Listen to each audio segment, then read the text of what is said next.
Hey, all my Crimsonites, and welcome to the Crimson Cure channel, where we embrace our femininity, increase our womanly value, and celebrate our brothers. So join me on our feminine journey to learn, heal, and grow.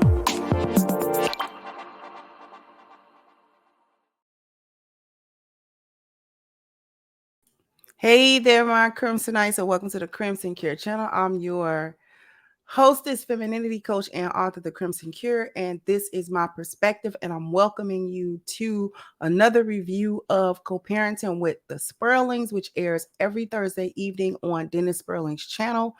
It is his reality show where he is featuring himself and his ex-wife and their children, and sort of navigating, taking us with him as they navigate co-parenting and all of the nuances and things that go with that. So this is a review of season 1, episode 8's Growing Pains. And this one was a interesting episode because there were a couple of different conversations that were emotionally heavy. One of the more important points in this episode was the conversation that Stephanie and Dennis end up having with his cousin Sherman. Okay. They end up having a conversation with him. Now, this is Stephanie's idea. Stephanie, remind you, Stephanie and Dennis do not live together. They do not cohabitate at all. They have their own separate places, their own separate houses. They co-parent though. And so Sherman was staying with Dennis because it's his family member. But Stephanie wants to know when when Sherman is going to leave. Now, that's not her business.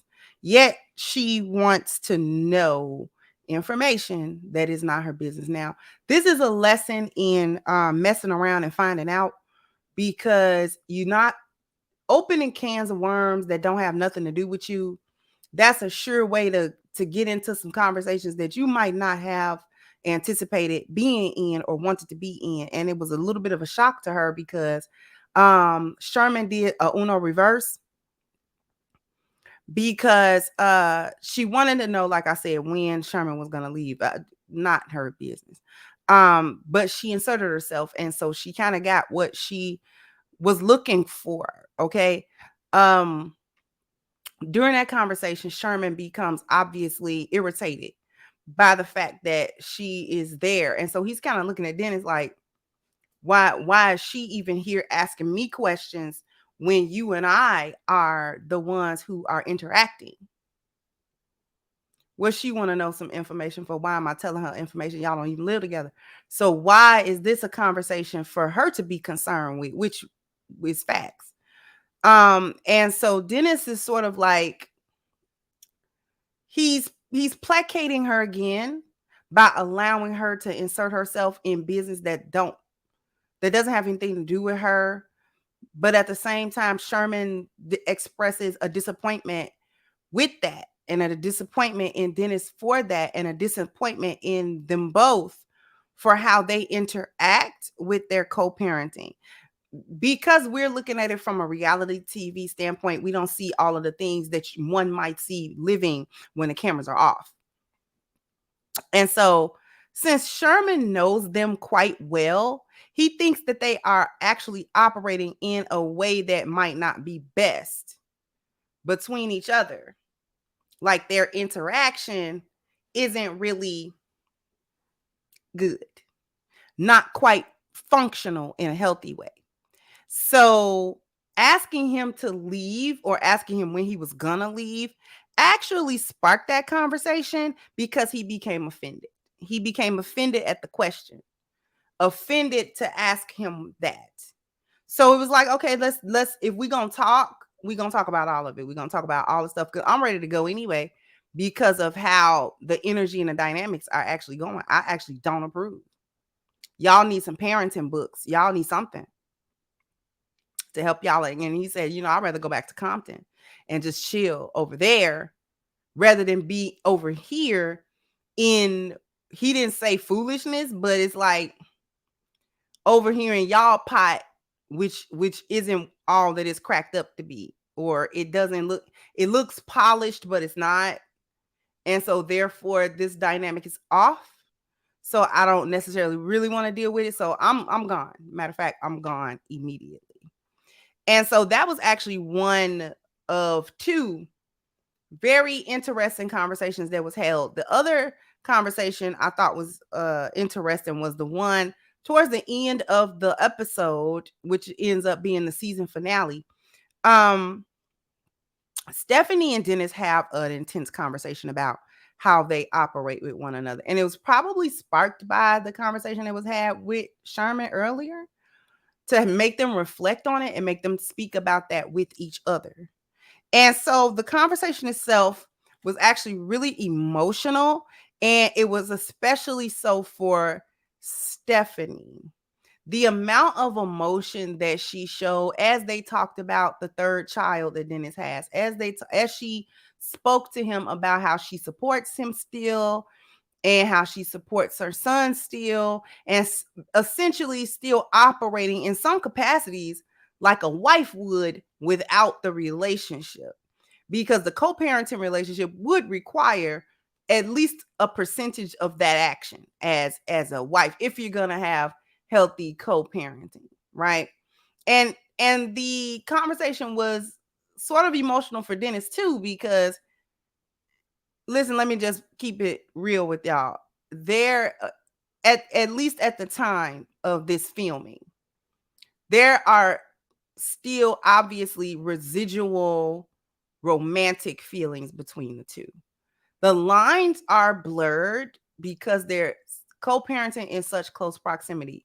Being around each other the way that they are is bound to foster remnant or latent feelings. Because I mean, this is an ex couple, this is a married couple. So I mean, they have had intimacy with one another. They know each other. And so there's a sense of familiarity there. And there is still some attraction there. Like I said, at least at the time that this is filmed, this is what's coming through. Although this is not equivalent to sexual tension, it's more like emotional connection tension. Like, I'm still connected to you, kind of maybe don't want to be, but can't help myself. And in subsequent episodes, this will actually become more apparent. But in this particular episode, the amount of emotion that is outpoured, particularly because she almost like comes to tears when she's talking about this other child, when she's talking about all these things, she's trying not to cry. Meaning, I still love him. I still love my ex-husband. And I can't say that Dennis didn't feel the same way or a similar way.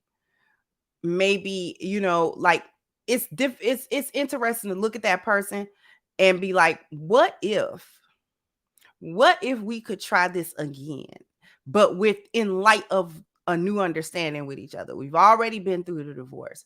We've already shown that we'll split if we have to. Maybe if we come back at the relationship, we can come back at it almost with the freshest eyes you can possibly come back at a previous relationship and see if we can actually parent, because the only thing missing is the romance. The only thing missing is the actual romantic relationship, because we're kind of already doing everything else. All of these other things kind of didn't stop because we can't stop being parents to these children. And if I, as Dennis, wants to be part of my children's lives, I'm going to have to deal with you, because these are young children. This is not older children where I can kind of bypass the mother to deal with the kids. Right? So this was a very eye-opening episode in terms of how Dennis and Stephanie might actually feel for one another underneath it all. Not a whirlwind romance, because you can't. I don't know if you can do that if you've been with that person before. I've never been in that situation of being a divorcee, so I don't know. But I can imagine that that's got to cross your mind at some point. And it seems like they tiptoe around that. It's an unspoken thing because speaking about it isn't the right thing to do. Or maybe they know deep down it would not work, but the thought crosses your mind. So this was an interesting episode. Go ahead and check it out. The link to the episode is going to be in the description box. Make sure you subscribe to his channel to catch the reality show that airs every Thursday evening. So jump down in the comment section. Let me know what you think. Like, share, subscribe to the channel if you have not. Once again, I'm your hostess, The Crimson Cure, and this was my perspective. Bye-bye, Crimsonite.